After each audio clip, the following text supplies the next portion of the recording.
우리가 살다 보면 경험의 중요성을 깨닫게 됩니다. 물론 우리가 어떤 것에 대한 지식을 얻기 위해서 모든 것을 일일이 다 경험해 볼 수는 없을 것이고 또 그럴 필요도 없을 것입니다. 간접적인 지식을 통해서 우리가 무엇인가를 알게 되는 경우도 사실은 꽤 있기 때문에 그런 것이죠. 하지만 보다 많은 경우에 있어서는 우리가 직접 겪어보는 것이 겪어보지 않는 것보다는 우리에게 많은 것들을 가르쳐 줄 때가 있는 것 같습니다. 어떤 경우는 우리로 하여금 말로만 듣는 것보다는 훨씬 더 크고 웅장한 그 실체를 발견하게 해주기도 하는 것 같습니다. 제 개인적인 경우에 있어서는 나야가라 폭포가 그랬던 것 같아요. 개인의 차이마다 조금씩 다를 수도 있고 기대치에 따라서 좀 다를 수도 있겠습니다만 제가 한국에서 사진으로 보고 화면으로 봤을 때보다는 나야가라 폭포를 정말로 딱 갔을 때 정말 크구나 정말 웅장하구나 라고 하는 그런 감동을 가졌던 기억이 지금도 있습니다. 그래서 어떤 것을 우리가 경험을 통해서 이전까지 그냥 단지 지식적으로만 알고 있었던 것보다 그 실체가 더 크구나 라고 하는 것을 깨닫는 수도 있는 것 같습니다. 반면에 어떤 경우에는 우리가 실제적으로 경험하게 되었을 때 많은 사람들의 소문과 입을 통해서 실체보다는 좀 더 부풀려져 있었던 것이 있구나 라고 하는 것을 깨닫게 될 때도 있는 것 같습니다. 저 인근에 웨스트민스터 신학교가 있지 않습니까? 웨스트민스터 신학교를 외부에서 처음 방문하시는 분들이 하나같이 하시는 말씀이 있습니다. 이게 다야? 혹시 웨스트민스터 신학교 한번 지나가시다 안에까지 들어가 보신 적 있으십니까? 한국에서 누군가 오셔서 제가 이게 제 학교입니다 라고 한번 보여드리면 하나같이 한 번도 빠지지 않고 이게 다예요? 이렇게 물어봅니다. 사람들의 말과 기대치를 통해서 사실은 더 큰 학교를 기대하고 더 많은 건물들을 기대했는데 그것보다는 좀 학교가 사이즈가 작고 건물 수가 적은 것 때문에 아마 그런 느낌들을 가지게 되는 것 같습니다. 어찌되었든지 간에 처음의 경우이건 뒤의 경우이든 간에 우리는 경험이라고 하는 것을 통해서 많은 것을 배우고 또 그 경험이 우리에게 많은 도움을 주게 되는 것 같습니다. 우리가 기독교 신앙이라고 할 때도 이러한 경험의 측면이 상당히 중요합니다.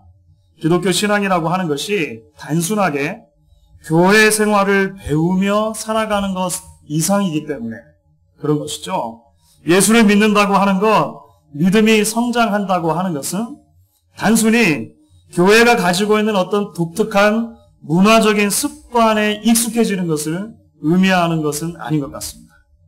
교회에서 통하는 상식에 좀 더 익숙해지고 교회에서 일을 진행하는 절차에 조금 더 익숙해지고 능수능란하게 되어지는 것 자체가 믿음이 성장하는 증거라고 볼 수는 없다라고 하는 것이죠. 한국의 아주 좋은 설교자 가운데 김서택 목사님이라고 하는 분이 계십니다. 그분이 언젠가 이런 지적을 하신 적이 있습니다. 신앙의 핵심 가운데는 하나님과의 만남이 있고 하나님과의 만남은 우리의 죄를 깊이 깨닫게 하시는 성령의 역사를 통해서 이루어진다. 이것이 근본이 되지 않으면 기독교라는 이름 안에서 종교적 지식, 신비적 체험, 인간관계 등에 초점을 맞추고 추구해 나가게 된다. 이렇게 말씀하신 적이 있어요. 저는 전적으로 이 말씀에 동의를 합니다. 신앙의 핵심, 우리가 기독교 신앙이라고 할 때 그 핵심에는 하나님과의 만남이 있는 것이겠죠. 물론 이것은 모라의 세계에 빠진다거나 건전하지 않은 신비적인 체험을 말하는 것은 아닙니다. 인격이신 하나님, 그 인격이신 하나님과 인격적인 대면, 만남을 가지게 되어지는 것을 의미하는 것이죠. 그렇게 경험적으로 하나님을 아는 것은 단지 하나님에 대해서 지식적인 알을 가진 것과는 확 다르다고 하는 것을 우리가 말씀을 통해서 또 기독교의 역사를 통해서 발견하게 되는 것입니다. 특별히 오늘 우리가 함께 읽은 본문은 이런 측면에서 우리에게 많은 것을 가르쳐 준다라고 생각을 합니다. 오늘 우리가 읽은 성경 말씀 시편 34편이었는데요. 특별히 8절 말씀을 우리에게 이렇게 이야기를 하고 있습니다. 너희는 여호와의 선하심을 맛보아 알지어다. Taste and see. 굉장히 감각적인 단어죠. 그러니까 우리의 그 오감을 통해서 깨달을 수 있을 정도로 그 감각적인 단어들을 시인이 사용하고 있습니다. 여호와의 선하심을 맛보고 그리고 알아라 라고 이야기를 하는 것입니다. 어느 신학교에서 한 교수님이 기말고사 때마다 항상 같은 문제를 내는 것으로 유명하셨습니다. 그 문제가 뭐냐면 하나님은 누구인가? 그렇습니다. 하나님은 누구인가? 거의 10년이 넘게 항상 같은 문제를 출제하시는 거예요. 그래가지고 학생들이 이번 학기에도 이 교수님께서 또 같은 문제를 출제하실까? 뭐 이런 이제 마음속에 의구심을 가지고 기대 반 뭐 이렇게 해가지고 이제 강의실에 들어가 앉았습니다. 그 선생님의 시험 시간이 되어가지고 이제 그 교수님이 들어오셨습니다.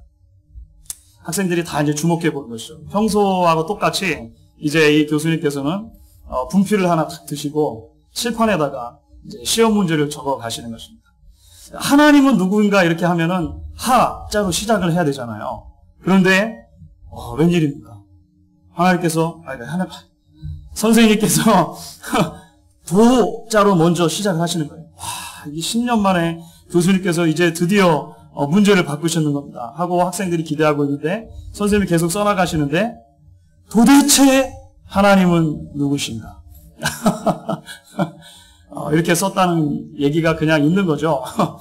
누군가 뭐 우스갯소리를 지어낸 것 같습니다. 근데 왜 이 말씀을 드냐면 신학교 강의실에서 하나님은 누구인가? 라고 질문하는 신학 교수의 질문과 오늘 시인이 너희는 여호와의 선하심을 맛보아 알지어다라고 했을 때 사실 그 사이에 엄청난 간격이 있는 것을 우리는 보게 된다라고 하는 것입니다. 여러분 오늘 시편의 저자는 단순히 여호와는 선하신 분입니다 라고 하는 명제를 던져놨고 나서 거기에 대해서 철학적인 사색을 하는 것이 아닙니다. 여호와가 선하시다는 게 도대체 무슨 뜻일까? 1번, 2번, 3번 이렇게 하는 것이 아니라는 거예요. 오히려 오늘 시인이 고백하는 것은 신앙 고백이며 간증에 가깝습니다. 그렇죠. 치열한 삶의 현장 속에서 하나님이 얼마나 선한 분이신가라고 하는 것을 체험적으로 깨닫고 믿음의 공동체인 하나님의 백성들에게 여러분들도 그 하나님을 맛보기 원합니다. 이렇게 권면하고 있는 것이라고 하는 것이죠. 오늘 시편 34편은 표제가 달려 있습니다. 이 시의 배경이 되어지는 표제를 달고 있는데 이 표제가 사실 참 재미있습니다. 오늘 어떻게 표제가 이야기를 합니까? 다윗이 아비멜렉 앞에서 미친 채 하다가 쫓겨나서 지은 시. 너무 구체적이죠. 예, 다윗이 이 아비멜렉 앞에서 미친 채 하다가 쫓겨나서 지은 시. 우리는 사실 이 사건에 대한 역사적인 배경을 사무엘상 21장에서 찾아볼 수 있습니다. 다윗은 사무엘에게 이스라엘의 새로운 왕이 될 것이다 라고 하는 예언을 받고 기름 부음을 받아요. 그렇죠.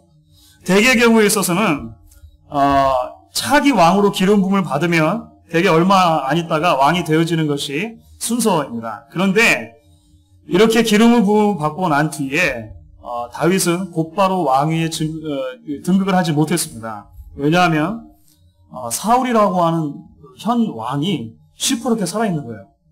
그렇죠. 오히려 기름 부음을 받고 난 뒤에 이 사울에게서 더 많은 핍박을 받게 되어집니다. 왜냐하면 사울 왕의 입장에서 볼 때 자신의 왕위를 위협하는 아주 중요한 정적으로 간주했기 때문이죠.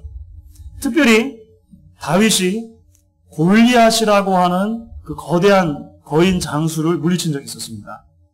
그 골리앗 사건 때문에 사람들의 민심이 이제 사울에게서 다윗으로 옮겨가는 것을 보고 나서 이제 사울은 더욱더 다윗을 핍박하게 되는 것이죠. 그래서 다윗이 어떻게 합니까? 도망을 납니다. 그 자신의 목숨을 위해서 도망을 다니게 되어지는데, 그러다가 이제 이스라엘 나라의 그 당시에 가장 큰 적국으로 간주되었던 블레셋이라고 하는 나라로 정치적인 망명을 하는 것입니다. 그런데 여러분, 그 당시에 이 블레셋이라고 하는 나라는 5개의 도시가 연합해서 이루어져 있는 도시 연합국가였어요. 그리고 각 도시마다 왕이 하나씩 있었습니다. 특별히 이 다윗이 도망간 도시는 가드라고 하는 도시였는데, 그 도시의 왕이 아기스, 아마 다른 말로 아비멜렉이라고 할 수 있을 불렀던 것 같아요. 그래서 우리 시가 그렇게 이해를 하는 것 같습니다. 하여간 이 아기스 왕이 있는 가드라고 하는 것으로 정치적인 망명을 하는 것이죠. 그런데 다윗은 여기서도 안전을 누릴 수가 없었습니다. 왜 그랬을까요? 여러분, 가장 큰 이유는 얼마 전에 다윗이 죽인 골리앗 사건 때문에 그렇습니다. 연관이 됐어요. 그 골리앗이 어느 나라 사람입니까? 블레셋 사람이죠. 블레셋 5국가 중에서도 특별히 어느 도시 출신이었을까요? 가드 출신이었단 말이죠. 그 골리앗이 블레셋의 가드 출신이었다고 하는 거예요. 그러니까 그 이야기가, 다윗의 이야기가 이미 그 가드 땅에는 이미 다 퍼져 있는 것입니다. 그래서 다윗이 이제 정치적인 망명을 해왔을 때 아기스 왕의 신하들이 먼저 다윗을 알아봤습니다. 이 사람이 바로 그 다윗이 아닙니까? 이스라엘 백성들이 사울이 죽인 자는 천천히고 다윗은 만만이더라라고 했던 그 다윗 아닙니까? 한간에는 이 다윗이 곧 왕이 될 거라고 하는 소문이 있던데요. 이 얘기를 다윗이 다시 거꾸로 전해 들었을 때 간담이 서늘해지는 것입니다. 그렇죠. 기껏 목숨을 부지하기 위해서 찾아갔는데 하필이면 찾아간 곳이 가드 땅이었단 말이에요. 자신이 쳐 죽였던 그 골리앗의 고향 말이죠. 그리고 그곳에서도 자신의 입지가 지금 흔들리고 있는 것입니다. 너무너무나 무서웠죠. 그래서 자신이 당한 이 위기를 모면하기 위해서 다윗이 생각해낸 것이 무엇입니까? 미친 척하는 것입니다. 미친 척. 저는 이 부분을 읽을 때마다 흥선대원군이 생각이 나요. 이거 좀 다른 얘기인데, 우리 조선의 역사에서 흥선대원군이 권력을 잡기 전까지는 주위에 하도 그 외척과 세도가 많으니까 자기 자신을 엄청나게 낮추고 파라코 생활을 했습니다. 그렇게 역사가 기록하지 않습니까? 비슷하다고 보시면 됩니다. 비슷하다고 보시면 돼요. 정치적으로 자신에게 위협이 왔을 때 바보인 것처럼 행동을 하는 것입니다. 오늘 그 시편 34편의 토제가 이렇게 기록했다고 되어 있죠. 다윗이 아비멜렉 앞에서 미친 채 하다가, 여기서 미친 채 했다라고 했을 때 영어 성경은 대개 이것을 어떻게 번역하냐면 이 행동을 바꾸었다라고 하는 이 단어로 표현합니다. 그러니까 사실 그 히브리 원어를 좀 많이 가깝게 번역하려고 한 거예요. 그러니까 behavior를 change했다 이렇게 합니다. 그런데 사실 여기서 행동이라고 번역할 수 있는 원래 히브리 단어는 아주 재밌는 단어입니다. 34편 8절에서 너희는 여호와의 선하심을 맛보아 알지어다라고 했을 때 맛보다라고 하는 동사와 같은 어원에서 나온 거예요. 그러니까 이게 행동이라고 하는 의미보다는 맛이라고 하는 의미로 번역하면 훨씬 더 가깝습니다. 맛을 변하게 했다는 거예요.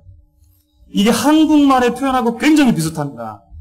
한국말의 속된 표현으로 맛이 같다는 거예요. 여러분 이해가 되시겠습니까? 이거 제가 그냥 말하는 게 아니고요. 성경이 그렇게 기록하니까. 예. 그러니까 다윗이 아비멜렉 앞에서, 아기스 앞에서 막 간 것처럼 행동했다. 이렇게 하면 사실 원어에 굉장히 가까운 번역이 되는 것입니다.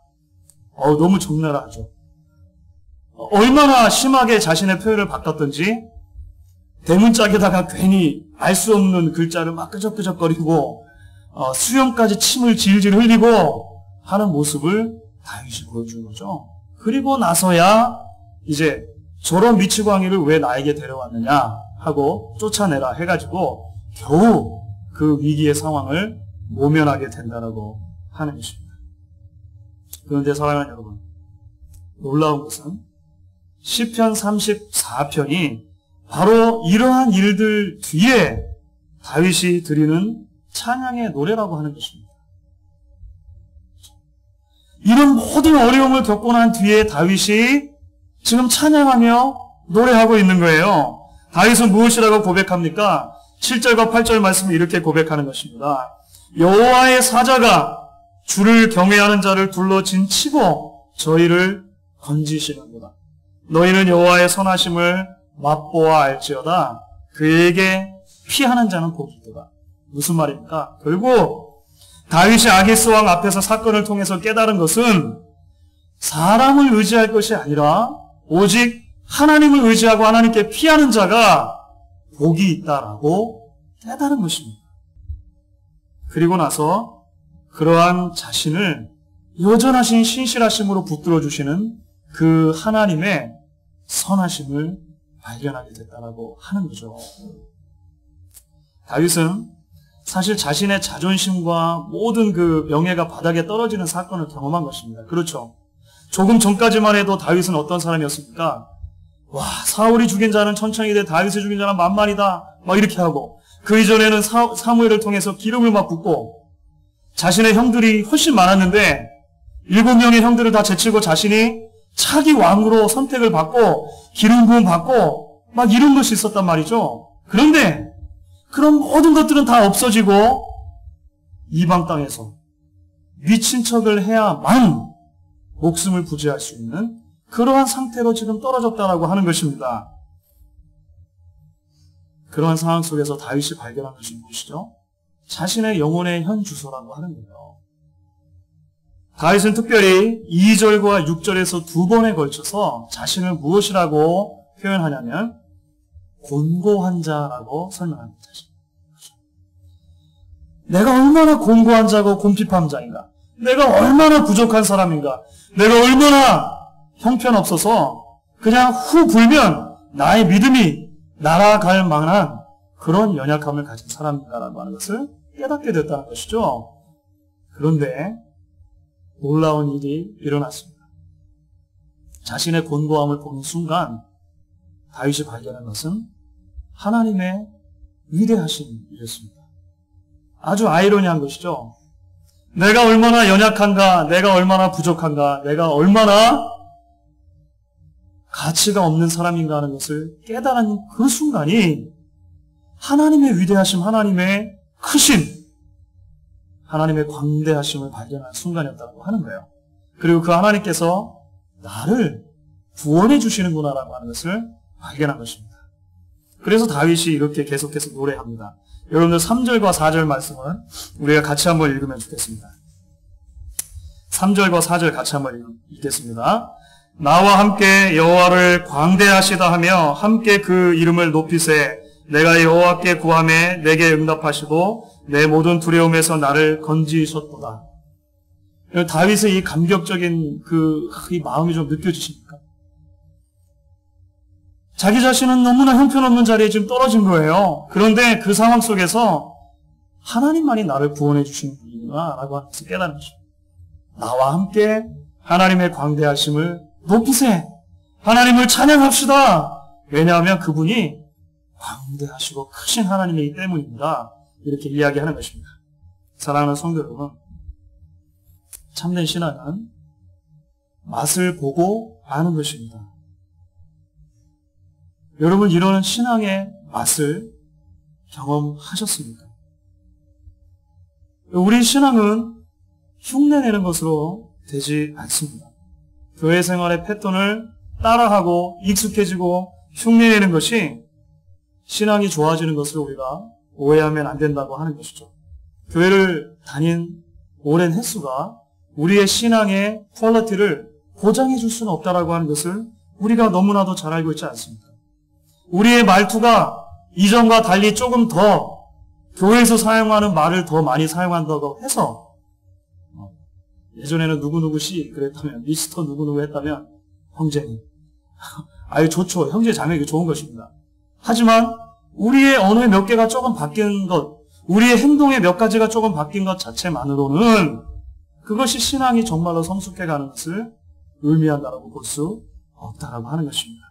여러분, 예수님 당시에 바리새인과 서기관들의 문제가 바로 그것이었죠.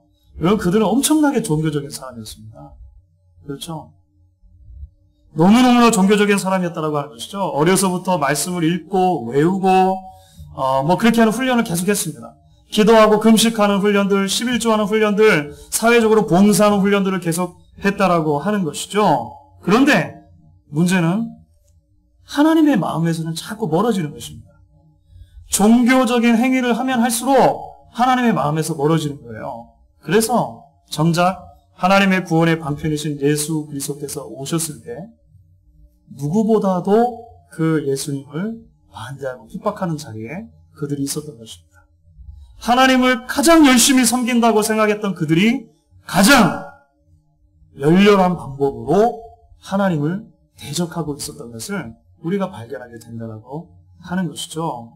저는 우리 모두가 다윗의 이 권면에 귀를 기울일 필요가 있다고 생각을 합니다. 너희는 여호와의 선하심을 맛보아 알지어다. 저는 우리의 예배와 크고 작은 모임들을 통해서 여러분들 모두가 살아계신 하나님을 여러분 자신의 신앙으로 계속해서 체험해 나갈 수 있기를 간절히 바라는 것입니다. 혹여라도 오랫동안 신앙생활 하신 분들이 계십니까? 교회를 오래 다녔다라고 하는 데서 오기 쉬운 신앙적인 우월감이나 가식, 더 이상의 성장을 기대하지 않는 그런 정체감, 또는 다른 성도들에게 본이 되어야만 한다라고 하는 부자연스러운 신앙적인 강박관념에서 벗어나서 우리가 매일매일 하나님을 더 깊이 체험하고 하나님을 더 사랑할 수 있게 되어지기를 바라는 것입니다. 혹여라도 비교적 짧은 기간 동안 신앙생활을 하신 분들이 계십니다. 교회 다니는 횟수가 적다는 데서 오는 상대적인 책임 회피, 아직도 나는 젊기 때문에 시간이 좀 더 있다라고 생각하는 그런 안일한 생각, 다른 사람에게 의지하려고만 하는 잘못된 안일함들을 내려놓고 하나님을 경험하고 하나님을 알고 하나님의 선하심을 맛보아 알 수 있는 저와 여러분 될 수 있기를 바라는 것입니다. 우리 예배의 모든 모임들, 순간순간들을 통해서 우리를 둘러싸고 있는 가식의 껍데기들과 외식의 외투들을 벗어버리고 우리가 하나님 앞에 날마다 서고 그 하나님을 경험하는 놀라운 일이 있기를 바라는 것입니다. 사랑하는 여러분, 3세기 초에, 그러니까 3세기 초면은 기독교가 태동한 지 사실 몇백 년 지나지 않았습니다. 굉장히 초기라고 볼 수 있죠. 3세기 초에 카르타고라고 하는 지역의 그 주교였던 키프리아누스라고 하는 사람이 있습니다. 그 키프리아누스가 도나투스라고 하는 사람에게 편지를 쓴 것이 발견이 됐어요. 그런데 편지에 이렇게 기록을 하고 있습니다. 노상강도, 바다의 해적, 원형 경기장에서의 벌어지고 있는 죽음의 결투, 화려한 지붕 아래서의 고통과 절망들, 도나투스, 이 세상은 정말 믿을 수 없을 정도로 악한 곳입니다. 그러나 이런 악한 세상 한가운데서 나는 위대한 비밀을 소유한 평온하고 거룩한 사람들을 발견했습니다. 그들은 죄악된 이 세상의 삶에 어떤 즐거움보다 1000배나 더 즐거운 기쁨을 발견한 사람들입니다. 그들은 멸시당하고 박해당하지만 이상하게도 두려워하지 않습니다. 그들은 자신의 영혼의 주인이고 이 세상을 이긴 사람들입니다. 도나투스, 그 사람들은 바로 그리스도인들입니다. 그리고 나도 그들 중에 한 사람이 되었습니다. 놀랍죠? 얼마 지나지 않아서 기독교는 로마 제국의 종교가 되어집니다. 수많은 핍박 가운데서도 하나님을 경험했던 하나님의 사람들이 자신들이 있는 곳곳에서 이러한 삶의 증거를 남기고 영향을 미치고 살았다고 하는 것이죠. 오늘날 이 세상은 성도들을, 그리스도인들을, 교회를 어떻게 바라볼까요? 물론 여러 가지 시각이 있겠습니다만 제가 몇 해 전에 읽은 한 글이 사실 이 시대가 바라보고 있는 성도들의 모습, 교회의 모습을 대변해주고 있다라고 생각이 듭니다. 미국에 거주하고 있는 재미 철학자 중에 이상봉 씨라고 하는 분이 계세요. 이분이 언젠가 글을 하나 썼는데 사실 좀 충격이었습니다. 그분은 이렇게 썼습니다.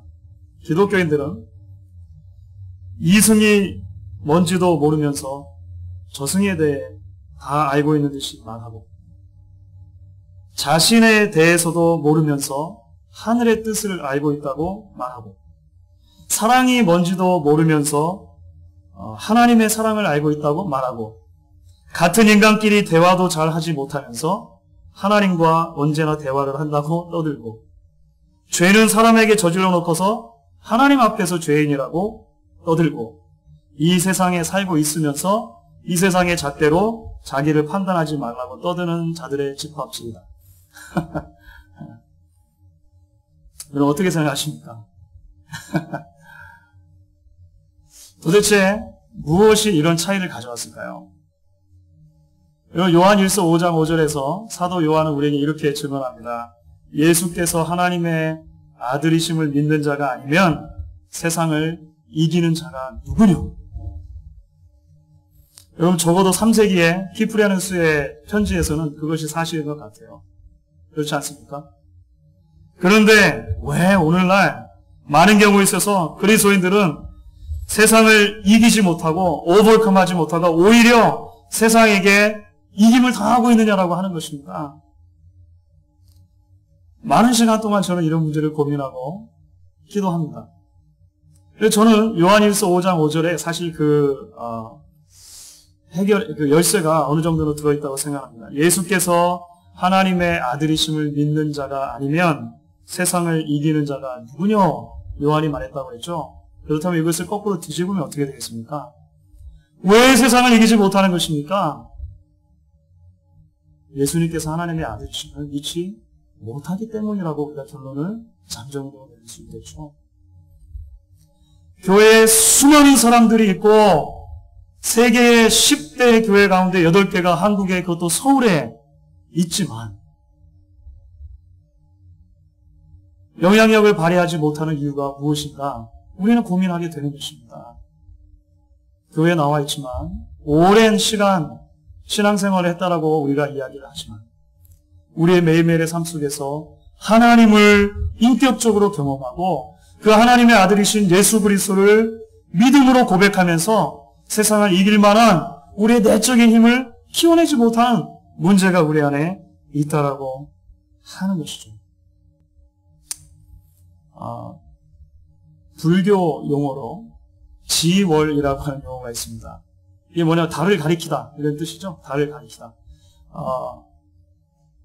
여러분 불경을 잘 읽으실 기회가 없으시죠?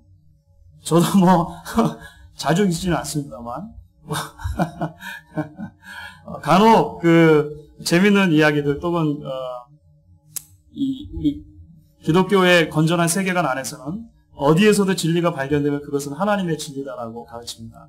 그래서 모든 진리는 하나님의 진리이고 하나님께서 진리의 파편을 불신자들에게 나눠주신다라고 우리가 건전한 이 개혁주의 신앙관에서 이야기를 합니다. 그래서 뭐 가끔 이렇게 귀를 기울일 표현도 있습니다. 그 지월이라고 하는 말이 있는데요. 그 능엄경이라고 하는 이 불경에 이런 그 이야기가 나오고 거기서 이제 이야기를 한 것입니다. 어디선가 한 번쯤은 들어보셨을 법한 이야기입니다. 어떤 사람이 손으로 달을 가리켜 다른 사람에게 보인다면 그 사람은 손가락을 따라 당연히 달을 보아야 한다. 그런데 만약 그가 손가락만 보고 달을 그 손가락을 달의 본체로 여긴다면 그 사람이 어찌 달만 잃은 것이겠는가? 손가락도 잃어버린 것이다. 뭐 이런 글이 능엄경에 나와요. 불경에 나왔다니까 여러분 은혜를 안 받으시는 것 같은데요. 제가 1절에도 말했지만 괜찮다고 했죠. 그 자체는 진리인 것입니다. 그렇지 않습니까? 하나님께서는 우리를 하나님께로 인도하시기 위해서 그러한 방편으로 많은 사람들과 여러 사건들을 사용하실 수 있습니다. 그렇죠. 우리 곁에 목사를 비롯해서 교역자들이 있는 이유가 바로 그것일 것입니다. 한 신앙의 공동체를 이루는 믿음의 권속들이 우리 곁에 있는 것도 그런 이유일 것이에요. 여러 사역들을 우리에게 맡겨주시고 봉사케 하신 것도 그런 이유일 것입니다. 그러나 그 모든 것들은 결국 달을 가리키는 손가락에 비유할 수 있을 것입니다. 우리가 바라보아야 하는 것은 하나님이라고 하는 것이죠. 여전히 하나님이 나의 하나님이 아니라 목사님의 하나님, 부모님의 하나님, 아내의 하나님, 자녀의 하나님, 장로님의 하나님, 뭐 기타 등등 이렇게만 남아있다면 우리는 손가락을 바라보고 정작 그 손가락이 가리키는 하나님을 바라보지 못하는 우리를 범하고 있는 것은 아닌가 생각해 보아야 한다라고 하는 것입니다. 사랑하는 성도들, 말씀을 마무리하면서 여러분에게 질문을 던지고 싶습니다. 여러분들은 손가락을 바라보고 계십니까? 달을 바라보고 계십니까? 신앙의 본질인 하나님과의 만남과 하나님과의 인격적인 교제가 여러분들의 신앙생활의 최우선적인 관심사가 지금도 되고 있느냐라고 하는 것이죠. 아니면 하나님과 관계없는 종교생활과 봉사 또는 사람들과의 관계나 체면이 우리 신앙의 전부인 것처럼 뒤바뀌어 있지 않는지 오늘 말씀을 통해서 함께 돌아보아야 할 것입니다.